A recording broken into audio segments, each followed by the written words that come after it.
Meldric Taylor.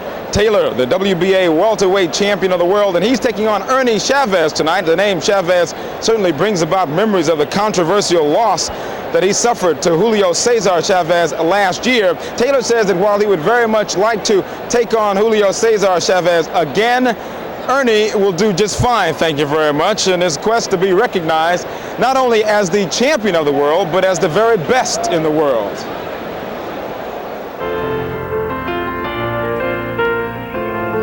Meldric Taylor has been in organized boxing since he was 8 years old. As an amateur, he won various national titles and compiled a record of 99-4 on his way to winning the most coveted title in amateur sports, the Olympic gold medal. Like all the great Philadelphia champions before him, he's never learned to take a backward step. Combining blazing hand speed with thunderous body shots, he's managed to rise to national prominence. In his corner are trainer George Benton and co-manager Lou Duva. Benton, also a veteran of Philadelphia, handles the boxing duties, and he's taught Meldric what it takes to be a champion. George is a veteran trainer, so George brings a lot of wisdom to my potentials, my skills. He knows a lot, and I listen to him because he's just a good teacher. For Duva, shaping Taylor out of the ring is just as important as in the ring. He looks to Duva for the guidance he'll need to lead a productive life after his fighting days are over. Duva is like a grandfather figure to me. He always talked to me, give me a lot of advice about business, about life in general. And it helps me. It helps me as a fighter, as a person, to know that I always could rely on somebody like that's been out there, that's older, that that's been through the trials and tribulations of life. So anytime I have a problem, anytime I need to ask him a favor of him, he's always there to lend a helping hand. In only his 21st professional fight, they figured it was time to go to the top in search of the IBF Junior Welterweight title held by Buddy McGirt. After 12 grueling rounds, McGirt's corner finally called it quits, and Taylor held his first professional belt. That felt great. It was very gratifying for me to win my first championship, and just to prove a lot of people wrong. Me being an Olympic gold medalist, to come out and having a big reputation, I needed to win my first title in good fashion, and to do it against a good fighter like Buddy McGirt was a great achievement for me. After 4 successful title defenses, 3 by knockout, he entered the toughest fight of his career against Julio Cesar Chavez. Well ahead on 2 of 3 scorecards, the fight seemed to be his. Then came one of the most controversial calls in the history of boxing. With 2 seconds to go, Richard Steele stopped the fight.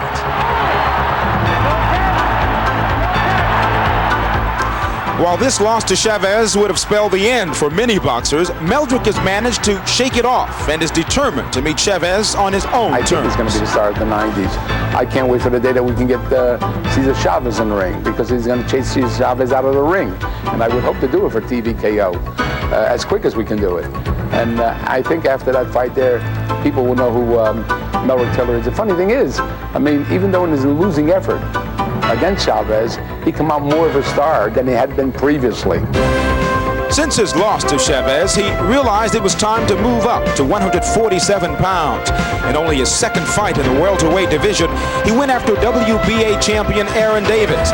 Once again, he proved everyone wrong and pounded his way to a 12-round unanimous decision.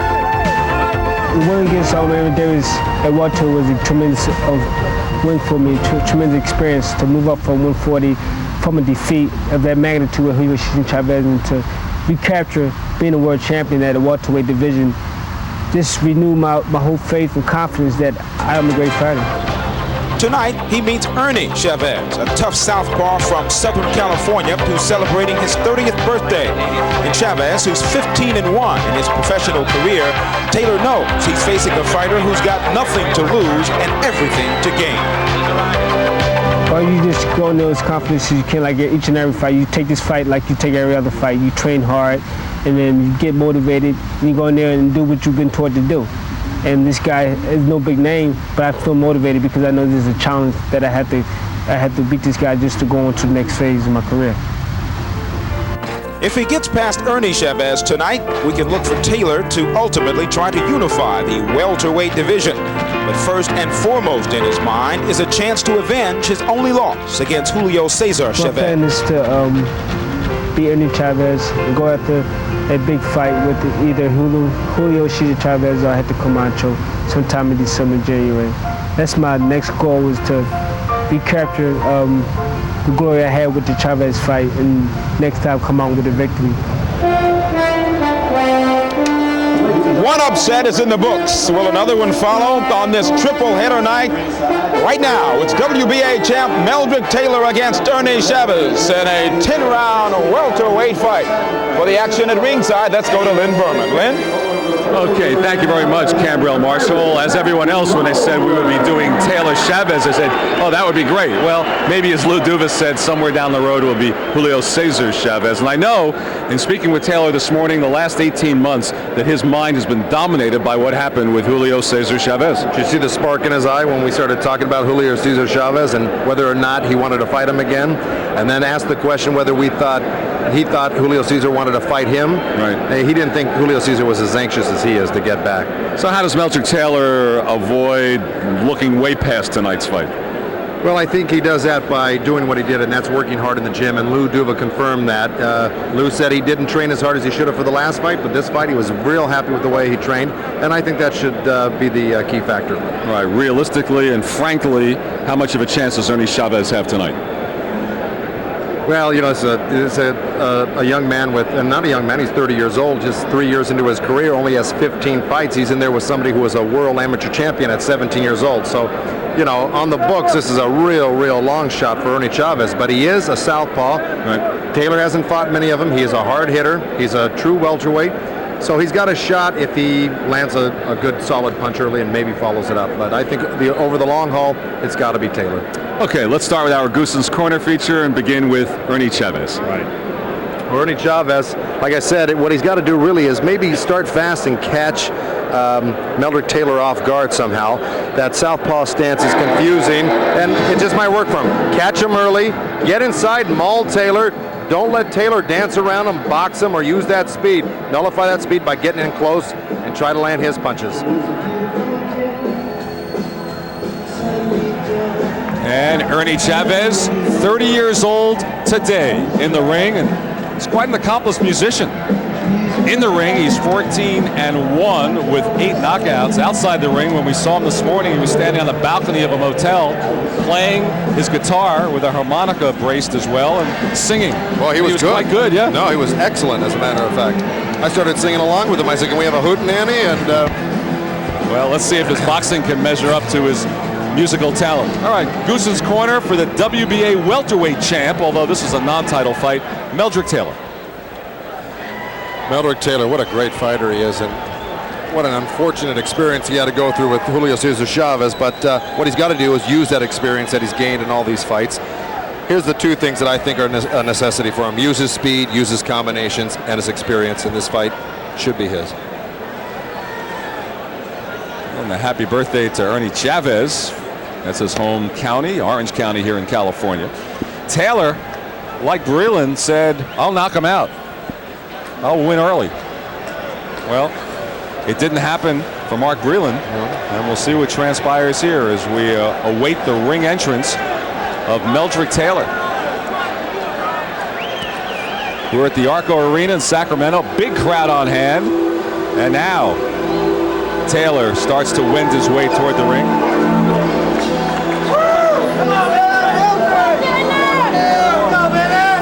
Won the WBA welterweight title from Aaron Davis in a 12-round decision after losing that controversial match in a junior welterweight bout. You know, you think Meldric's been around for a long time. He's only 24 years old, 6 years younger than Chavez. He was an Olympic gold medalist in Los Angeles at the age of 17.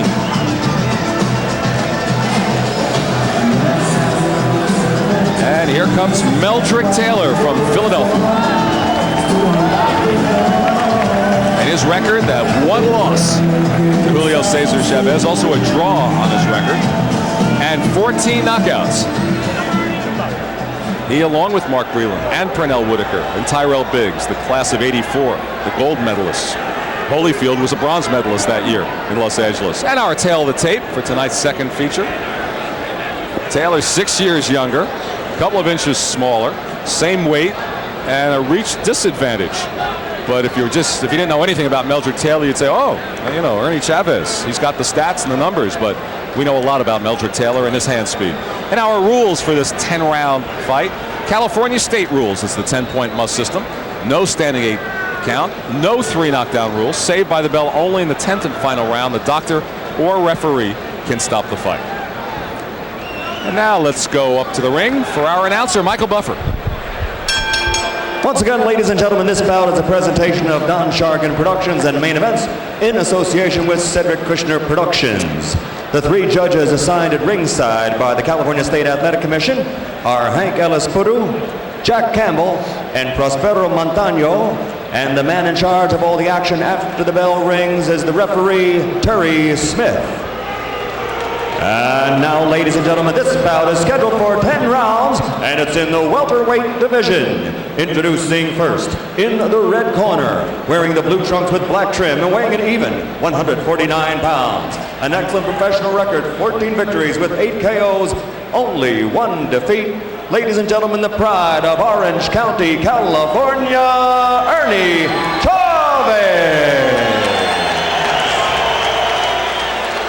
And across the ring in the blue corner, wearing the white trunks with gold trim, also weighing in at an even 149 pounds. This 1984 Olympic gold medal champion has a professional record of 27 victories with 14 KOs, 1 defeat, 1 draw. He's the WBA 147-pound champion, title not on the line tonight. Ladies and gentlemen, from Philadelphia, Pennsylvania, the 2-time world champion, Meldric TNT Taylor.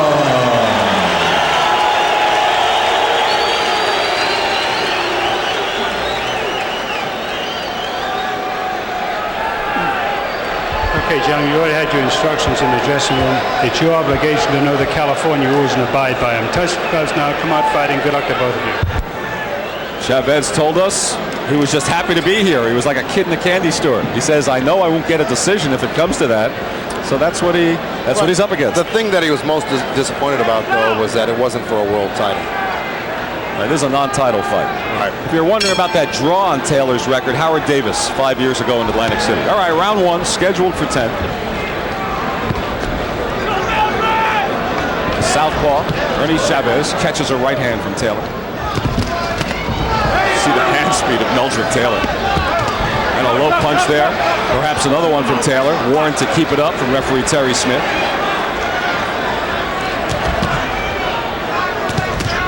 Is there a boxer with faster hands than Meldric Taylor, Joe?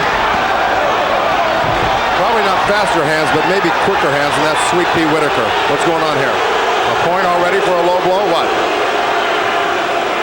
Tell him to go to a neutral corner.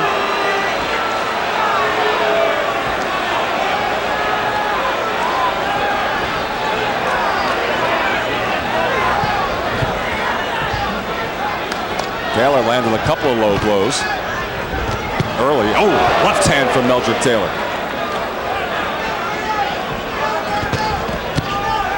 Taylor with another left.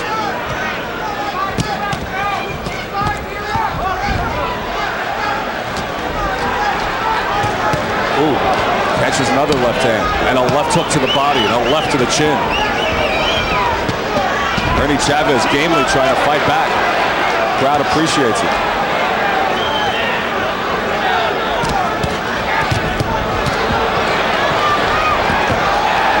Halfway through the first round.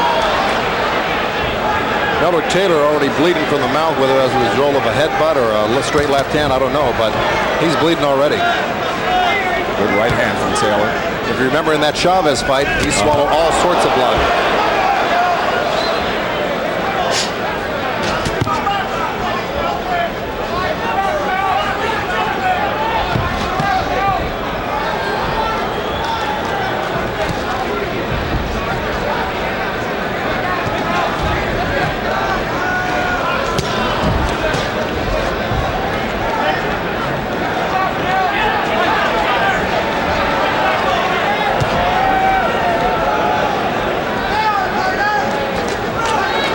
right now, before Taylor figures out this southpaw stance of Ernie Chavez, is when Chavez should really try to land some big shots while he really hasn't been figured out yet by Taylor. Because it is confusing to fight a southpaw, especially when you haven't fought him in years, and he hasn't. Taylor doing some connecting.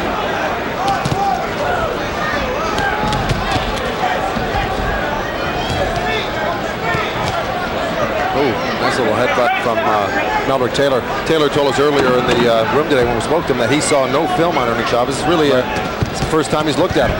Not a lot of tape exists of Chavez. All of his fights have been here in California. He certainly has. But Chavez not being intimidated, to say the least. He's standing his ground with Meldric Taylor.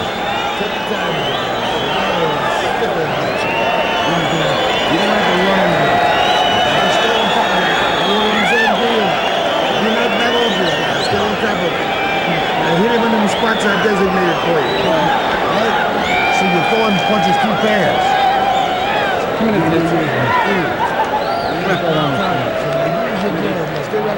All right, forget about it. Give me. I got it. Imagine that being told by your corner man, Georgie Benton, you're throwing punches too fast. How you doing? I wish I could say that to my fighters. Okay, you got his mouth cut. See, so keep using that left-hand lead. Okay. Inside. Well, the corner knows that Taylor's lower lip has been cut. Chavez has lasted around with the world champion. Taylor's had that problem his last few fights. That he's probably built up some scar tissue on that lower lip on the inside of the mouth. Develop a little knot on the inside of that lip, and one little punch and opens it right up. Both of them tumble to the canvas. Right.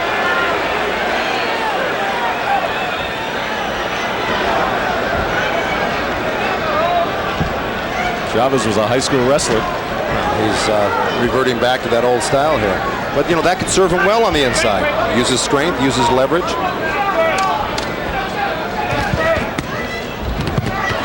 couple of good left hands from Meldric Taylor. And now, perhaps another low blow, yes. And Chavez down on one knee. Lou Duba screaming that that was not a low blow, but it was indeed a great right uppercut to the belly. Looked like it was right on the belt line, but Lou is adamant about it. The second time that Taylor's been ordered to the neutral corner.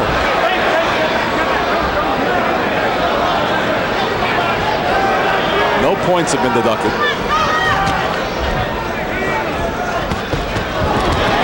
Look at that hand speed of Meldric Taylor. Well, he's going to get chewed out by Georgie Benton for being too fast. Too fast, right? And Chavez staying right in there. Another strong right hand and another one from Taylor. But does he lack the knockout punch? I mean, he's got the speed and he's landing. No, he buzzed Ernie Chavez with that right hand. You know, listen, this is he's never knocked anybody out at 147 pounds, but he's still making the weight adjustment. It may take him a little bit more time to really get used to this 147-pound limit. Chavez goes to one knee.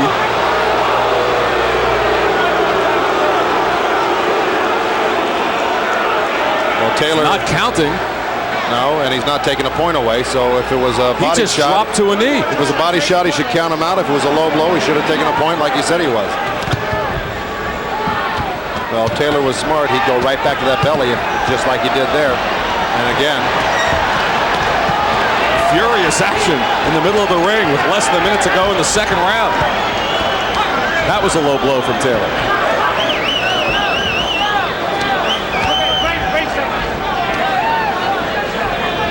That was strange, just a timeout in the middle of the round with nothing in either direction. Not a low blow called or not a knockdown. Well, he had to have really considered that giving Taylor a warning, because if he stopped time and gave him time to rest, that's got to be considered a warning. But he sent them twice to the neutral corner, weren't they warnings? Well, if you send him to the neutral corner, that means that you're stopping time and giving him time to recuperate from the low blow. But he didn't take a point. Final seconds of round two. Chavez's game going in after Taylor. He did. He landed a good straight left hand and a right hook. First two punches this round. Well, Chavez has lasted 2 rounds with the champion.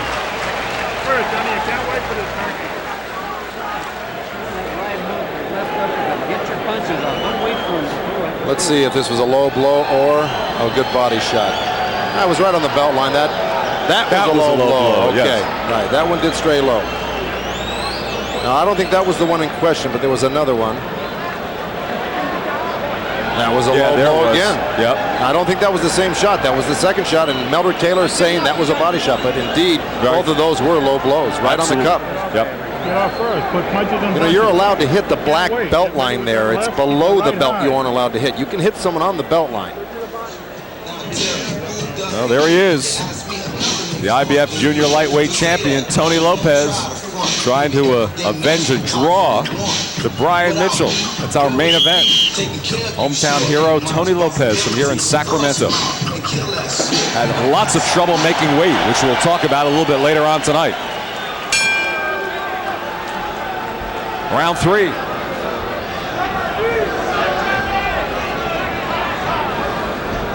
Well, Chavez and Taylor both abandoning really any sort of artful type of boxing because they're all throwing power shots. Only out of 251 punches, only 35 of them have been jabs. Yeah.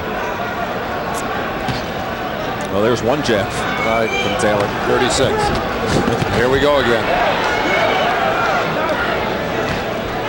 Right hand is a good one from Taylor. Taylor again, left hook. Goes to the body with the right and the left. Taylor delivering. Chavez trying to fight back. Chavez switching to right-handed for a moment. Now back to southpaw.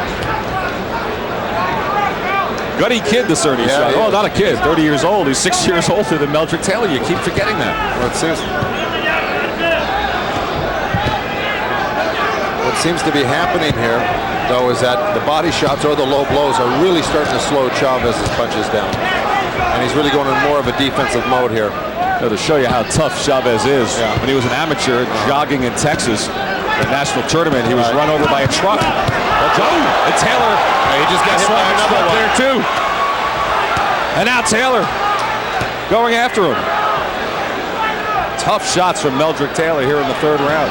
Well, if he catches Chavez with any more of those type of punches, this could be his first knockout at 147 pounds. By the way, that truck accident, he broke a leg, lacerated a kidney as well. Coming down to a minute to go in the 3rd. Isn't that supposed to be good luck when someone tells you to go out and break a leg? Not in this instance.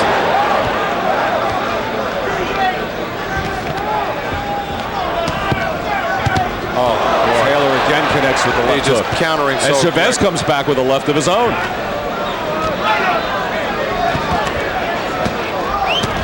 Taylor's just teeing off. Taylor low and then high, and Chavez still standing. Those body shots from Meldric Taylor. A couple of uppercuts.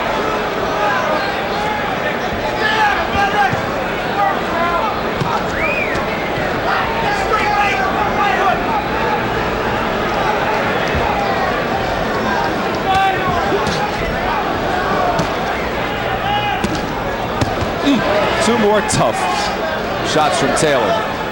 Chavez takes it. Another right hand from Meldric Taylor.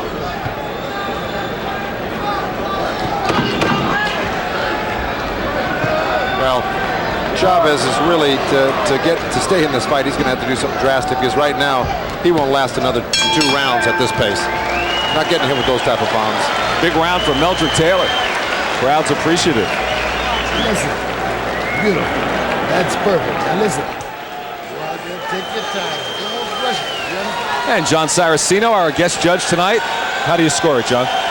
Len, we've got Meldric Taylor jumping out to a fast lead against Chavez, doing all the effective punching. He's the aggressor in the fight, much sharper, and Chavez apparently is going to need a knockout. Now do it professional, real professional. As early as the fight is. A lot of crazy punches away. You don't have to. Yeah, you did it right there. See, you popped and weaved Right. Here we go. Here's Taylor. He's just waiting inside. He's so smart. He's so quick. He just waits for the opportunity, lets his hands go, lands 4 great shots, and then wobbles Ernie Chavez. But really should have been able to finish him here by landing some more accurate shots. Because he did have him stunned, and his hands dropped, and his chin was up. Taylor landing 75% of his power shots in this fight. It's really target practice. It's scheduled for 10. Will it last that long?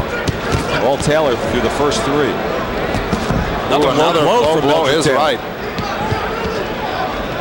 There was at a half dozen low blows at Chavez. And some strong high blows as well. Oh, body shots. Chavez still stands there. Taylor tees off on him. And another one. Meldric Taylor trying to finish off Ernie Chavez.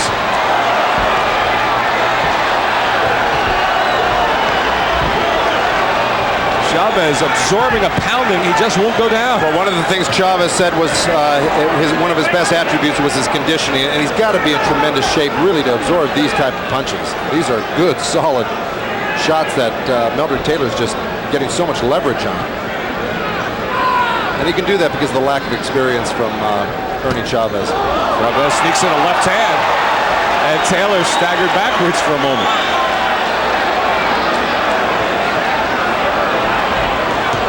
Chavez with the right hand. The crowd comes to life. This would be remarkable.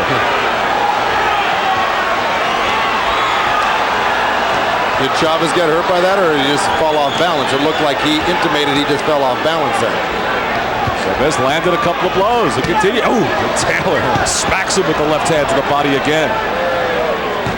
Taylor lands a bomb. Oh, another great right It's like hand. watching a fireworks show. One bomb goes off after another. Taylor now after Chavez. Chavez continues to fight back in the middle of the ring.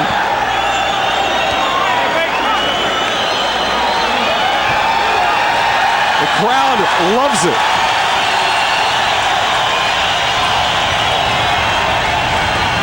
Oh, did land a good right hook. Ernie Chavez. Score 3 for Chavez.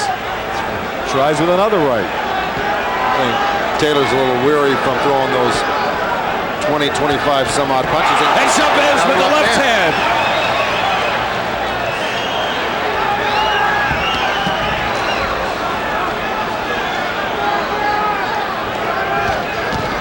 Talk about a Rocky story. Right. Another right from Taylor. Taylor catches him again. Chavez keeps coming back.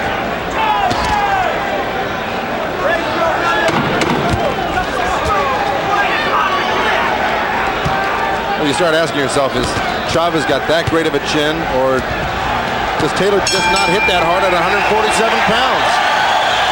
The crowd, many of them come to their feet.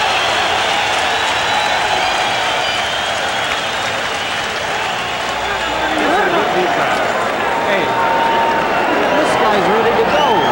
Plant those feet, rip those feet, goddammit, start punching with this guy. Don't be laying back waiting for him. Keep that chin down and start firing on him. Don't be just half-half working timid. Get mean in there. Well, this is Jackie McCoy talking to the corner, who trained, of course, the great Danny Little Red Lopez, the great Carlos Palomino. Told him this guy's ready to go. Here we go. Here's Taylor again, just loading up on shots. Uppercut, right hand. He's starting to measure them. Boom! Right off the forehead there. See that ponytail fly as his head is jerked back. Chavez did step back and caught Taylor with a little right hook. But basically, this is Taylor all the way. It looks like another angle of the same sequence of punches. But Chavez got in some good blows there in the fourth round. Jackie McCoy telling Ernie Chavez, get in there, get mean, grit your teeth, and start slugging with the guy, because he feels that's his only shot, is to get in there and do that. Chavez did it again. Would this be something if he turned the tide here?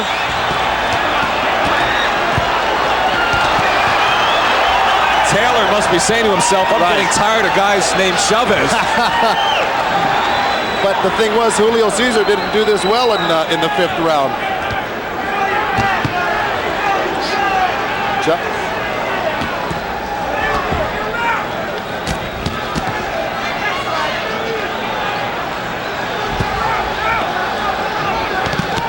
Chavez landed another one. And got countered, though, with a great right uppercut by Taylor.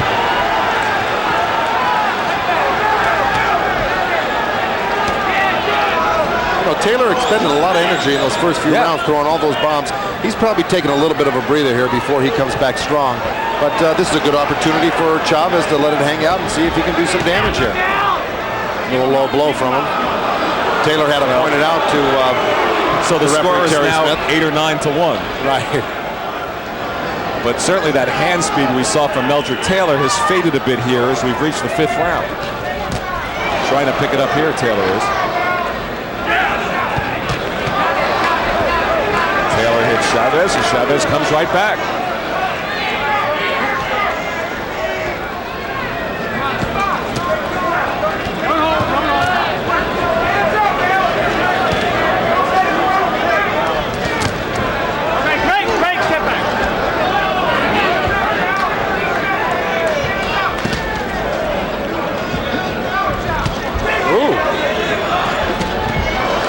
Taylor comes back with a right and tries to work the body. Another body shot. A right and a left from Taylor. Well, what's happening is Chavez is jumping in with those right hooks, and Taylor's timing it with that right hand and catching him with it. Think we may get a point deduction here, no? 1 point. Low blows from Meldric Taylor. He can well afford it right now. He's got to be comfortably ahead on the judges' scorecard, but it's amazing how Chavez has really hung in so tough right now. Final 30 seconds of round number 5. Well, Chavez won't lose this round thanks to that point deduction. Still hanging in there.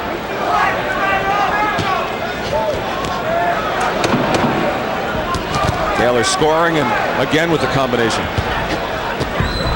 Taylor again with the left.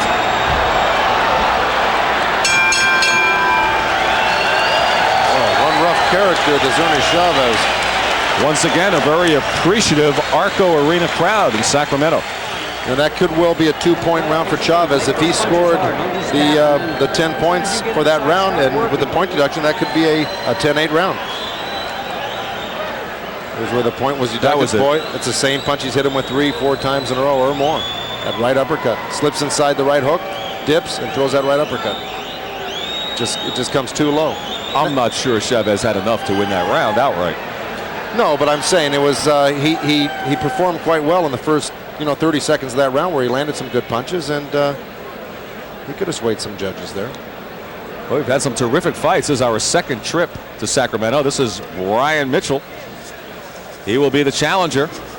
Last time he fought the champion, Tony Lopez, it was a draw in March.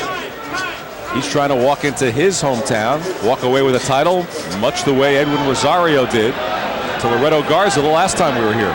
Remember that Tracy Spann, Jorge Paez fight we had here in Sacramento. There's been a terrific town for fine fights in 2 trips we've made. And great fight crowd. One of the most enthusiastic fight crowds you'll find in the country. The second half of this 10-round fight begins. Okay, break.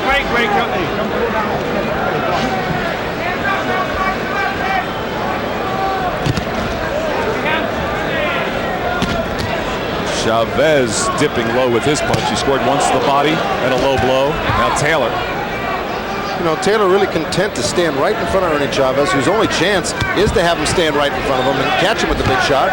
Caught him with a glancing right and followed it up with a left. I'm really surprised that Taylor isn't giving him a little bit more movement, trying to confuse him a little more. He's got tremendous foot speed as well as hand speed. Is it the southpaw style? No, I think to tell you the truth, he said he was calling for a knockout today. I think he wants a knockout. I think he wants to go right there. And Chavez even said, I think Taylor's going to be right in front of me tonight to fight me. 2 good rights from Taylor. Taylor trying to throw bombs.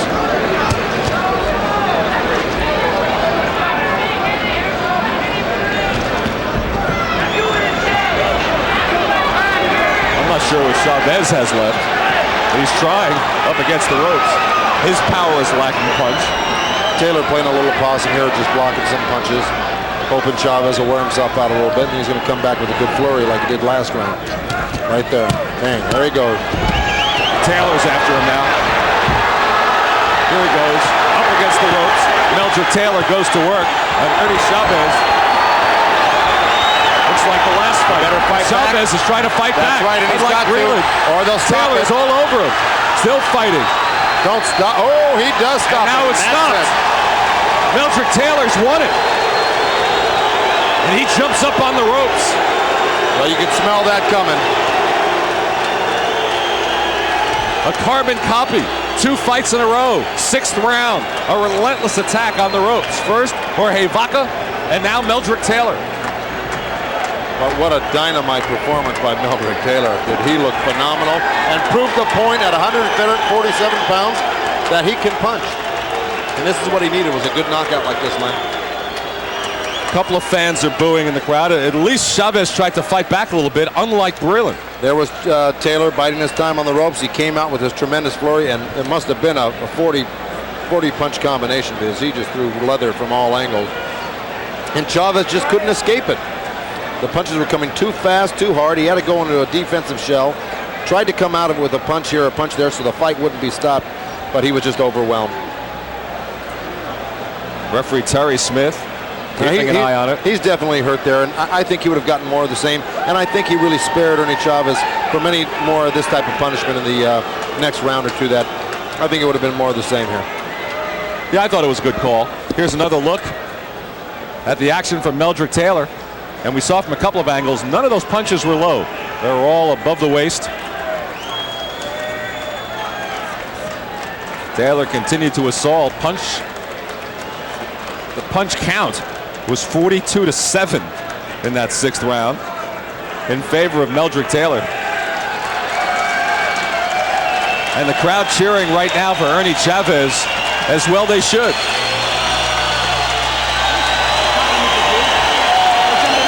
And now for the official decision, let's go to Michael Buffer in the ring. Ladies and gentlemen, referee Terry Smith steps in to stop this bout at 1 minute 51 seconds of the 6th round. The winner by TKO, his record now 28-1-1 with 15 KOs. The 2-time world champion Meldric TNT Taylor. And Meldric shows his admiration for the performance of Ernie Chavez. Very top game fighter from Orange County, California, Ernie Chavez. And Meldric Taylor joins in the applause for Ernie Chavez. What were your thoughts, John Saraceno, as you watched that unfold? Meldric Taylor remains one of the most explosive, fastest punchers in boxing. But you got to wonder, Len, why wasn't he really able to knock Chavez out? Chavez obviously has a terrific chin, but Meldric Taylor's power is not the best, particularly at 147, but still a sensational performance. I kept wondering about that early because from the bombs he was landing, particularly there were some in the 2nd round, I'm saying, gee, why is Chavez not going down? And he never did go down, even at the end. Meldric is always going to be an exciting fighter, mainly because he comes to fight, he's almost all offense. As Joe pointed out, he practically has no defense. He stands right in front of a fighter, which is known as a face fighter, of course, and he puts on a whale of a show. Do you think that fight with Julio Cesar Chavez will ever come off? There have been so many twists and turns, false announcements. I think we'll see that fight next year after all the dust settles, and I like Meldric Taylor to win that fight. I really do. Well, he certainly would want it more based on what happened. All right, let's go up to Joe Goosen in the ring, who's with the winner. All right, here we go. Are you sure that wasn't a distant relative of Julio Cesar Chavez, the way you went after him? Well, if it was, I know he got a reason to come after me now, like I had a reason to come after him. That's right. No, you looked wonderful tonight, Meldric. Tell me, why did you decide to stay in front of Ernie Chavez when he had the potential of landing a good bomb here or there? He was a good, strong kid. Instead of moving on him, why did you decide to stand in front of him and take it to him tonight? Because I was working in training camp to stay there and plant down and move my upper body, slip and counter, and try to get some of my strong body shots in combinations.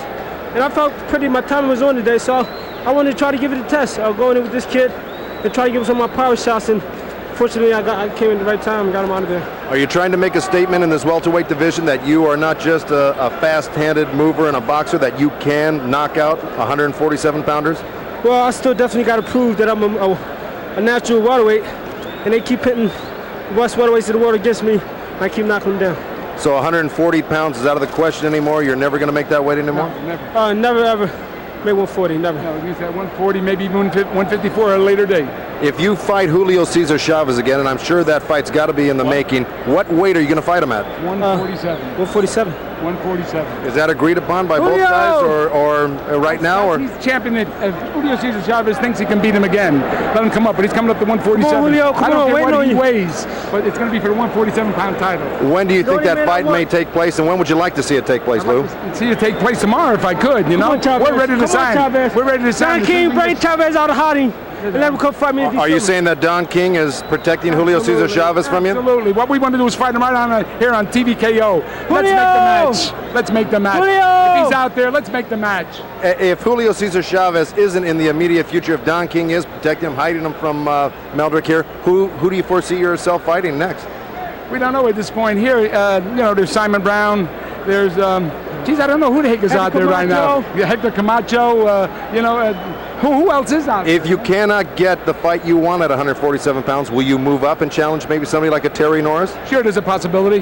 But right now, he's a 47-pound champ, and we're going to stay at 47 pounds. Let me ask you something. Let me go to the back to the fight real quick. There was one point where you got hit with a left hand right over on the other side here on the ropes there. What was? Were you off balance, or did that stun you a little bit, Meldric? It didn't sting me at all. I was going back, you know, looking down at the canvas. He caught with a good shot, but it didn't sting me. It just kind of like woke me up and caught me off guard, and I was a little bit off balance.